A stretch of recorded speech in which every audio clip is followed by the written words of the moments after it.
Hey mamas! Have you ever wondered why your baby is so fussy, needing constant movement just to calm down, or why the tiniest sound wakes them up from what feels like their shortest nap ever? Maybe your little one screams the moment that they're strapped into their car seat, or has intense reactions to new textures and situations. If your days are filled with trying to soothe a baby who seems restless, fussy, or just hard to settle, then you are in the right place. Today, I'm going to dive into the fascinating world of sensory processing in babies, toddlers, young children, what it means, why it matters, and how it impacts everything from their sleep to their day-to-day behaviors. So I'm Kaili. I'm a pediatric occupational therapist.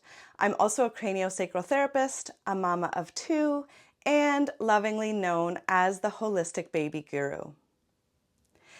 I know firsthand how overwhelming it can feel when your baby is fussy, restless, or just plain hard to soothe.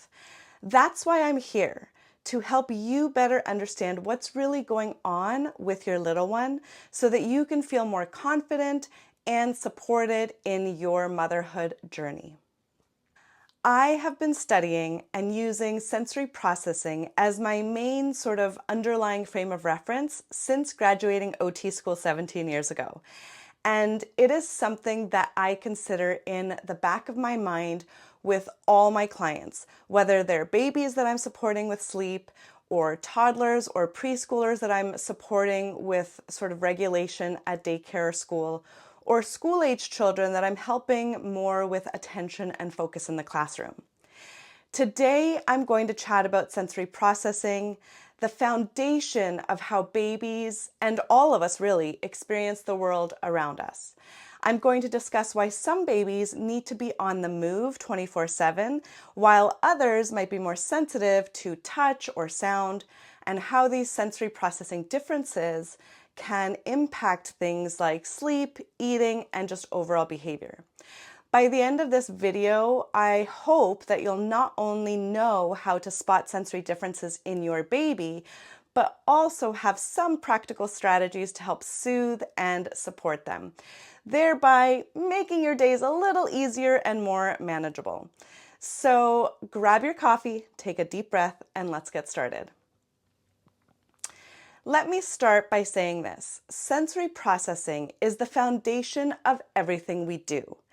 If you can picture a pyramid, a sensory processing forms like the very base of it. It's sort of the groundwork upon which all other skills are built on, from motor skills to cognition and behavior.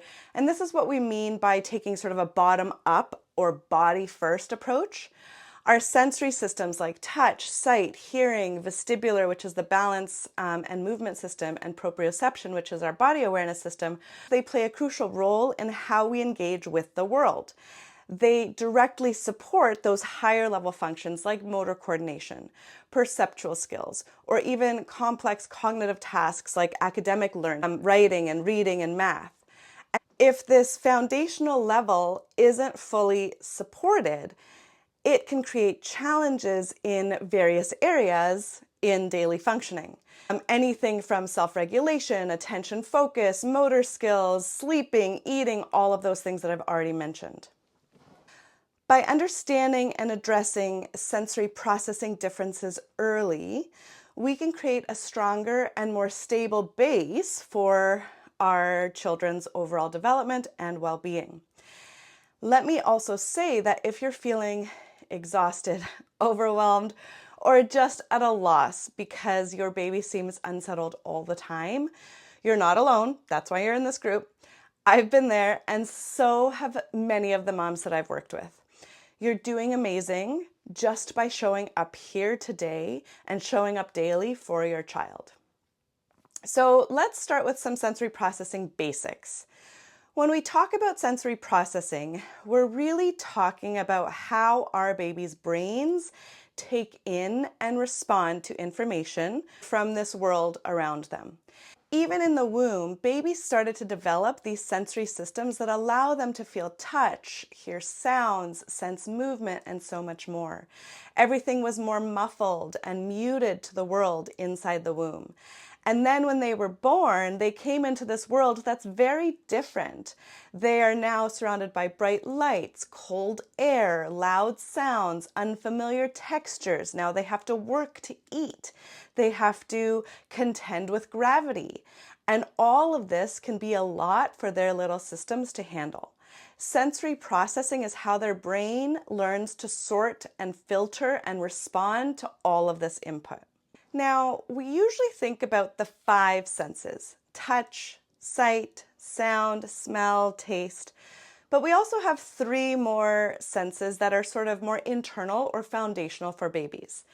These include the vestibular sense, which is the balance and movement sense. And this is really housed in the inner ear and explains why babies love to be rocked or bounced. The proprioceptive sense is more of the body awareness sense, like knowing where your arms and legs are. And then the interoception sense, or internal body awareness sense, is what helps people sense things like hunger or the need to go to the bathroom or thirst or sleepiness or any of that. These senses are powerful and affect so much about how babies feel in their bodies and how their nervous system functions in general. But because their systems are still developing, some babies can get overwhelmed more easily than others. It's important to note that when we talk about sensory processing differences, we are not necessarily talking about sensory processing disorder. Sensory processing differences are just that. They're just differences in how babies experience and respond to that sensory input coming in. These differences can sometimes create challenges, but they don't always mean that there's a disorder. Now, sensory processing isn't just about experiencing the world. It's also about how we react to that world and to those senses that we're processing. Each baby has a different sensory threshold, which influences how they respond to sensory input. So we have a low threshold for sensory input, which can also be thought of as over-registration or having a higher arousal level, so more stress in their system. Babies with low thresholds are more sensitive and can become easily overwhelmed and stressed by sensory information, which then leads to a higher arousal level. Babies with high arousal levels are often more irritable, angry, or fussy, and can become easily upset by sensory stimulation, reacting intensely to various situations. For example, they might cry at loud noises, or startle at sudden movements, or fuss when textures feel uncomfortable for them. They may be more irregular in their eating habits, may refuse to touch certain things like specific foods, or are more fearful around new people or in unfamiliar situations. These babies often over-register sensory input, making even mild stimulation feel intense and sending their bodies into a stress state or that high arousal level. Now, these babies are often labeled as high needs because they require a lot of attention. Their intense reactions can make them more challenging to care for, especially when it comes to sleep. Because they're so sensitive to changes, they may struggle with disruptions to their sleep routine or sleep environment and often need a more gradual approach to making these adjustments. So talking to your baby and preparing them in advance for these changes can be really helpful. Whether they're related to sleep or any other daily activities, it can help them feel more secure and reduce stress. Then we have on the other end of the spectrum, high threshold for sensory input, or low registration and low arousal. These babies with high thresholds are those that need more intense input to respond. These babies may be unfazed by loud sounds. They might prefer very active play or have a need for constant movement. They often under-register sensory input and may appear less reactive to their surroundings, therefore demonstrating a lower arousal level. Again, we can have different activity levels in this low arousal state. We can have high activity levels, so those active or more spirited children who are bouncing off the walls, jumping on the couch, or climbing on everything, because they need more input and more stimulation to feel where their body is in space. These children often need plenty of opportunities to sort of burn off that energy, and incorporating rough and tumble play, for example, before bedtime or nap time, can really help them wind down more effectively. As they grow older, it's also really beneficial to provide a lot of freedom of choice and physical activity as possible throughout the day. And then we have low arousal and low activity. And these are sort of our like potato babies, which is likely not any of the babies in this fussy baby group. But these babies are often just happy to sit and do nothing. These are often the quote unquote easygoing babies because they get labeled as good or quiet. But in reality, they would actually benefit from more sensory stimulation to almost wake them up. If you ever suspect that your baby, toddler, or child is experiencing sensory processing differences that are impacting daily life, it's really important to get support from a trained professional, such as an occupational therapist who has additional training in sensory processing. It is not something that is taught very much in school, but is often something that therapists have to want to learn more about and then do more professional development in after graduation. More and more physical therapists and even speech language pathologists are also going on to get more training in the sensory processing and integration area as well. For babies who are extra fussy, sensory thresholds play a huge role. Babies with that lower sensory threshold tend to over-register that stimulation, like I mentioned, which means that anything new, unfamiliar, or unpredictable can feel overwhelming and even scary, triggering their stress response. And this heightened arousal state makes them more sensitive overall as well. Additionally, if your baby is dealing with internal discomfort like gut issues or reflux or muscle tightness, it can really amplify those sensory sensitivities. Think of it as being on edge when we're already not feeling well. Everything external feels more intense and harder to manage. Sensory sensitivities can show up in so many different ways, from sleep challenges to picky eating. So I want to talk about some of those. So picky eating can be a big sign of some sensory processing differences. So babies that might have tactile sensitivities might reject certain textures like purees or lumpy foods in the purees because they are over-registering the feeling of that in their mouth. They might gag or refuse to eat altogether if the sensation feels too much. Babies with low registration might seem less interested in eating unless the food is highly flavored or has a strong texture that kind of stimulates those senses a little bit more. And then also with the picky eating, we have to think about, what does that food sound like when we're chewing it in our mouth? Does it change its texture when we chew it? So for example, something like a cracker, when we chomp it or chew it, it breaks into a lot of different pieces. And that might be too much for babies. Or, if we are chewing something like raw vegetables, eventually when your baby have teeth, but if you're chewing raw vegetables, what does that crunching sound like in their ears, but also what does it feel like in their jaw? And then we can think about smell of foods and what those foods look like. And if your baby has any sensitivities to vision or smell, then that might also impact what foods they are more drawn to and what foods they might avoid. So let's now talk about how it can affect sleep. And this is definitely one where sensory processing differences can impact significantly. As we know, sleep is a complex process that relies on the ability of the nervous system to feel calm and safe and regulated. For babies with sensory sensitivities, falling and staying asleep can be challenging for a few reasons. Babies with a low sensory threshold may over-register sensory input, which makes them more sensitive to their environment. For these babies, even minor sounds, changes in light, or the feeling of sheets against their skin can trigger wakefulness or prevent them from settling down for sleep.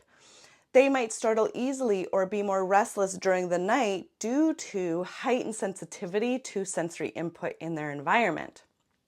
Sensory processing differences can also make it harder for your babies to quote unquote self-soothe. I don't love that term, but they may need more help transitioning from being awake to falling asleep because their nervous system remains on high alert, right?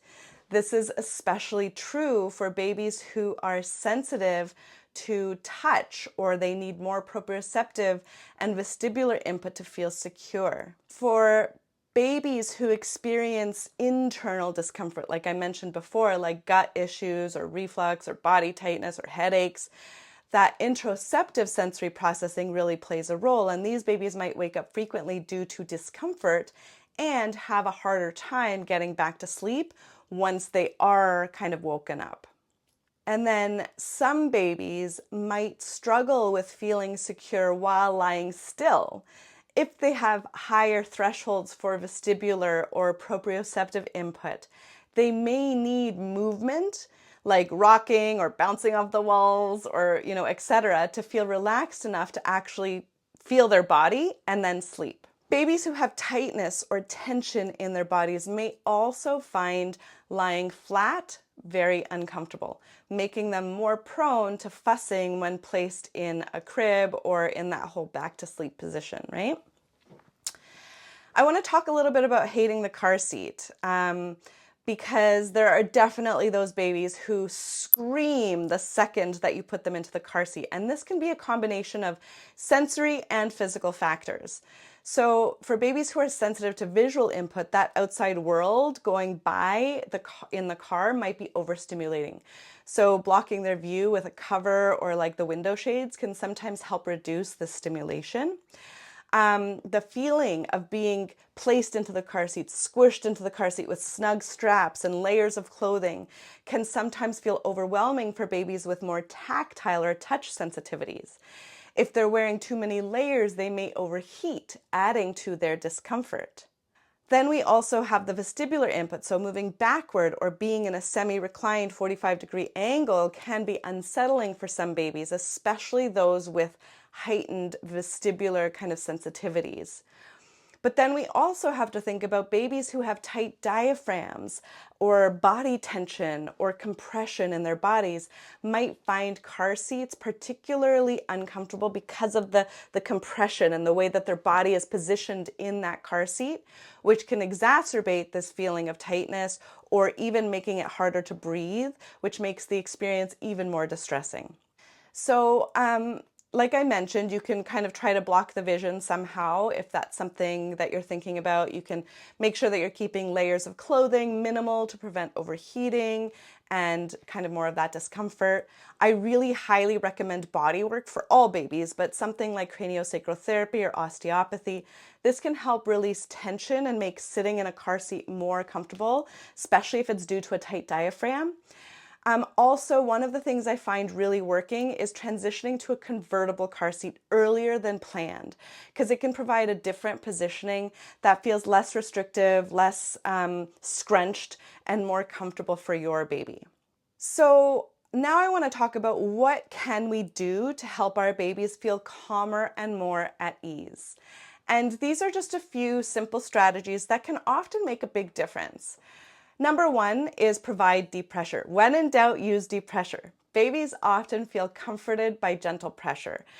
Baby wearing is a wonderful way to give your little one this kind of cozy held feeling. You can also try giving like a firm bear hug when they're distressed. Also, I really like to think about doing quote unquote baby massage with like hug squeezes where we're just kind of squishing the muscles instead of this like nice, soft, light touch. Often light touch is viewed as more sensitive or more irritating than firmer touch. So firmer touch is often better for those babies that have tactile sensitivities. So just keeping in mind that really you're starting to tune in and see what does your baby prefer. Try these different things. And then of course, some babies actually really love to be swaddled, or that swaddle helps them to calm down because it provides that snug, secure feeling. And so really this is where we want to think, like, does your baby need that tight swaddle to relax? We can also create a calming environment by dimming the lights, turning off background noise, or playing white noise, even soft humming. All of this stuff can mimic the sounds of the womb, and that can help babies feel safe and more kind of soothed and calm. Then we also want to use movement. So gentle, repetitive movements like rocking, swaying, bouncing can be very calming. And many babies respond well to this because it provides that vestibular input that helps to regulate their nervous systems. If you've been bouncing on a yoga ball for what feels like hours, believe me, I have been there, I have done that, my back has been definitely hurting, then I want you to try something different. Maybe you're swaying side to side. Maybe you're trying to change up the movement. Maybe you're holding your baby and you're turning around in a circle to just see if that switch can just like trigger them out of this distress and help them to calm. Remember, these are not one-size-fits-all solutions, and it might take some time to figure out what works best for your baby. So we really want to be thinking about and tuning into what your baby, what their unique sensory preferences are, what their cues of distress are. So really watching their reactions, watching for those cues that tell you when they're getting overstimulated, like turning away or crying or spacing out. These are all signs that they might need a break from sensory input. Trial and error. So don't feel pressure to get everything perfect. Every baby is different, and it's okay to experiment to find out what works best for both of you. Sometimes just dimming the lights or giving a gentle hug can make all the difference in the world. And as you get to know your baby's cues, you'll feel more confident in helping them navigate the world in a way that feels safe and comfortable. And then the final piece that I kind of want to mention is that sensory input is cumulative throughout the day.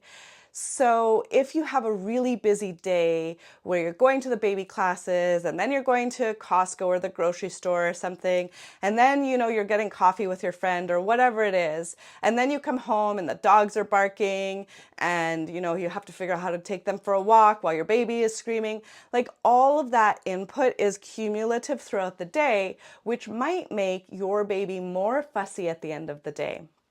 And this is often why school-age children, or even from daycare on, they come home and they kind of melt down, and you get the brunt of it as the parent. And the teachers are telling you, "Oh, they were so lovely at school, and they listened, and we don't have any problems with them." And you're like, "What is going on?" Because my child is literally having this gigantic meltdown when they get home. And the reason for that is that your child is really working hard to regulate everything throughout the day and manage throughout the day in a way that is sort of socially acceptable. And when they get home to a place that is familiar, it's predictable, they know that they're loved, it's like, whew, I can't hold it in anymore. I can't regulate anymore because all of this input is now, I'm done, right? And it could literally be the smallest little thing that doesn't normally bother them. But if you've had this crazy day from the moment they wake up to this moment, it might just be that they're just overstimulated from that whole day. So just keep that in mind and know that it's okay to have kind of like quiet days at home. Maybe you balance that out where if you've had a really busy day or you've had a really tough day and your baby's been melting down all day because you guys have been out running errands or whatnot, and then the next day you're really trying to just decrease some of that stimulation. Maybe you guys are spending the day at home, the lights are dimmed, you've got calming music on, maybe you're reading books instead of having all of these toys that light up and make sounds. Maybe you are going for a walk in the fresh air, maybe you're playing on the playground or something so that it's not so much of this like new that can feel often scary. So now I want to take a moment to just remind you that it's okay not to have all the answers. You don't need to be that quote unquote perfect mom or have everything figured out. Just being here, listening to this video, learning and exploring how to support your baby is already a wonderful step in the right direction. I want you to remember to trust your instincts. You know your baby better than anyone. You're their safe haven, their anchor in this big, overwhelming world. And that is what they need most, connection and love from you. If you ever need more detailed guidance or you want to dive deeper into topics like sensory processing or picky eating or baby sleep and more, I invite you to check out my podcast, which is the Mothering from Within podcast. And that's available on all of your favorite podcast channels. Also my YouTube channel at The Holistic Baby Guru, and that's where I do most of my teaching, as it's really hard to fit all of this information and education into quick 60-second Instagram reels, although I'm on there too. If there's one thing that you take away from today, let it be this. You are enough, and your love and care make all the difference. Be gentle with yourself. You're doing an amazing job. And when in doubt, use deep pressure. Thank you all so much for joining me today and for taking the time to learn about sensory processing. If you have any questions about what I've kind of covered in this video, or you want to share some of the sensory challenges that you're experiencing with your baby or toddler, feel free to just ask. I'd love to hear from you and to help you however I can. Bye for now.